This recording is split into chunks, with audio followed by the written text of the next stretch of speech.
بسم اللہ الرحمن الرحیم بسم اللہ الرحمن الرحیم الرحمن علم القرآن خلق الانسان علمہ البیان۔ رحمان، اور یہ اللہ کا وہ نام ہے جو رحمت کے مادے سے، لیکن خاص شان اس کی یہ ہے کہ جس میں ایک طوفانی کیفیت ہے اللہ کی رحمت، ٹھاٹھے مارتے ہوئے سمندر کی طرح۔ غضبان ہم پڑھ چکے ہیں 2 دفعہ، نہایت غضبناک حضرت موسیٰ کے لیے لفظ آیا غضبان آصفہ۔ تو عرب کہے گا اگر بھوک سے مر رہا ہے انا جوعان، پیاس سے مر رہا ہے انا عطشان، تو رحمان کے وزن پر بہت مبالغہ ہوتا ہے، اور اس میں ایک شان ہوتی ہے جیسے کہ طوفانی شان، طوفان وہ بھی اسی میں ہے۔ الرحمن وہ ہستی کہ جس کی رحمت ٹھاٹھے مارتے سمندر کے مانند ہے۔ علم القرآن، اس نے قرآن سکھایا ہے۔ یعنی یہ کہ قرآن مجید کی عظمت کا تصور کرو، یہ اللہ کی رحمانیت کا مظہر عتم ہے، اس کی رحمت کی سب سے بڑی شان، اس کا مظہر عتم جو ہے وہ قرآن ہے۔ دوسری بات یہ، اللہ کے ناموں میں چوٹی کا نام رحمان ہے، بہت پسندیدہ۔ رحمت کی تو ضرورت ہر شخص کو ہے۔ حضور نے فرمایا میں بھی مستغنی نہیں۔ آپ نے ایک موقع پہ فرمایا کہ کوئی جنت میں صرف اپنے اعمال کی بنیاد پر نہیں جائے گا جب تک کہ رحمت خداوندی دستگیری نہ کرے۔ اور حضرت عائشہ سے ہے یہ روایت۔ حضرت عائشہ نے پوچھ لیا، ظاہر بات ہے میاں بیوی کے درمیان ایک بے تکلفی بھی ہوتی ہے کہ کیا حضور آپ بھی؟ آپ نے فرمایا ہاں میں بھی۔ الا ان یتغمدنی ربی برحمتہ، میں بھی جنت میں نہیں جا سکوں گا مگر اس صورت میں کہ میرا رب مجھے اپنی رحمت سے ڈھانپ لے۔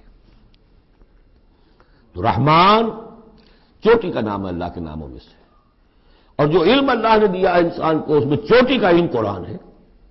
ایک علم وہ ہے ریویلڈ نالج جس کی چوٹی یہ ہے، ایک علم ہے ایکوائرڈ نالج، رفتہ رفتہ انسان جا رہا ہے، لیکن سب سے اونچا علم، سب سے بڑا علم خلق الانسان، اسی نے انسان کو بنایا، اور اس کی کریشن کا کلائمیکس انسان ہے، تخلیق کی معراج انسان ہے۔ خلقتہ بیدیہ، اپنے دونوں ہاتھوں سے بنایا ہے، جس میں عالم امر اور عالم خلق جمع ہو گئے۔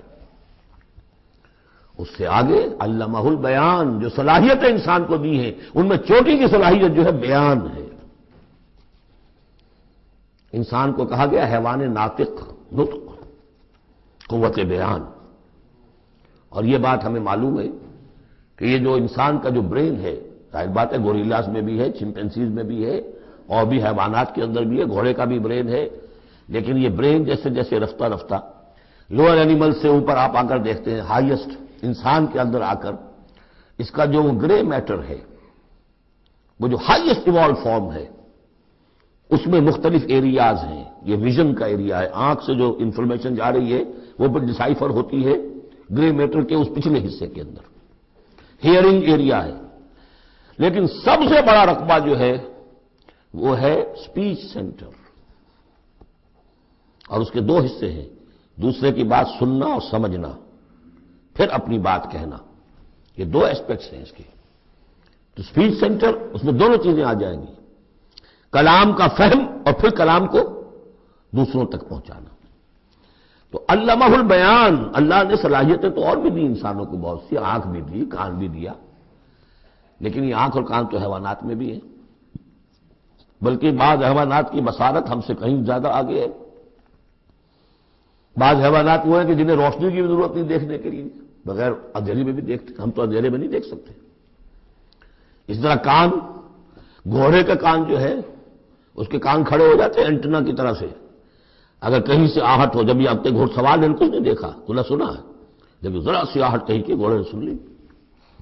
اس حوالے سے باقی چیزیں جو ہیں ان میں تو یہ کہ علیحدہ علیحدہ گنا جائے گا تو صلاحیتیں باقی شاید انسان سے بہتر بھی دوسرے حیوانات میں ہیں۔ سونگنے کی صلاحیت کتے میں جتنی ہے ہمارے پاس تو 1/100 بھی نہیں۔ حیوانات میں سونگنے کا ایریا جو ہے وہ بہت بڑا ہوتا ہے برین کے اندر، وہ سونگ کر چیزوں کو اندازہ کرتے ہیں کھانے کی ہے کہ نہیں ہے۔ لیکن انسان کے ہاں آ کر ہائیسٹ لیول آف برین میں یہ اسپیچ سینٹر ہے۔ اب یہ جو 4 آیتوں سے 3 جملے بنے، الرحمن آیت 1 ہو گئی لیکن جملہ تو نہیں بنا۔ الرحمن مبتدا ہے، علم القرآن خبر ہے، جملہ اب بنا، تو جملے 3 ہوئے، الرحمن علم القرآن خلق الانسان علمہ البیان۔ اس کو جو ریشو پروپورشن کا قاعدہ ہوتا تھا نسبت و تناسب کا حساب میں، ارتھمیٹک میں 3 ویلیوز دی گئی ہیں، چوتھی تلاش کرو۔ چوتھی ویلیو اس میں کیا ہے جو مضمر ہے، چھپی ہوئی ہے؟ انسان کو جو بہترین صلاحیت اللہ نے دی ہے، قوت بیان، اس کا مصرف بھی ہونا چاہیے بہترین۔ اس کا بہترین مصرف یہ ہے کہ قرآن سمجھو اور سمجھاؤ، قرآن پڑھو اور پڑھاؤ۔ جیسے کہاوت ہے کہ توپ اس لیے نہیں بنتی کہ اس سے مکھیاں ماری جائیں، اسی طرح اتنی بڑی صلاحیت جو تمہیں اللہ نے دی ہے، اسی صلاحیت کو وکلاء استعمال کرتے ہو، جو اچھا آرگو کر سکے اس کی فیس بڑھتی چلی جاتی۔ ڈیماگوگ کوئی لیڈر ہے، بڑی اچھی تقریر کر سکتا ہے، وہ بڑھنے مارنے پر جو ہے مجمع کو آمادہ کر دے گا، لوگوں کو آمادہ کر دے گا، وہ اپنی گردنیں کٹوا دیں گے، لیڈر بن جائے گا۔ تو یہ صلاحیت جو ہے اس لیے نہیں ہے کہ تو دنیا میں لیڈریاں اپنی بناؤ اس کے ذریعے سے۔ اس کا مصرف کیا ہے؟ قرآن سمجھو اور سمجھاؤ۔ یہ ہے بیان، اللہ کا بیان۔ اس بیان کو سمجھنا، پہلے تو اسپیچ سینٹر کا وہ حصہ جو ہے اس کو سمجھے، اور پھر اسپیچ سینٹر کا جو دوسرا جو حصہ ہے وہ اس کو بیان کرے۔ چنانچہ اس کو کھول کر بیان کر دیا محمد رسول اللہ صلی اللہ علیہ وسلم نے۔ حدیث ہے آپ کی جس کے راوی ہیں عثمان ابن عفان۔ دیکھیے نام کے اندر بھی وہ قافیہ مل رہا ہے، الرحمن علم القرآن خلق الانسان علمہ البیان عن عثمان ابن عفان۔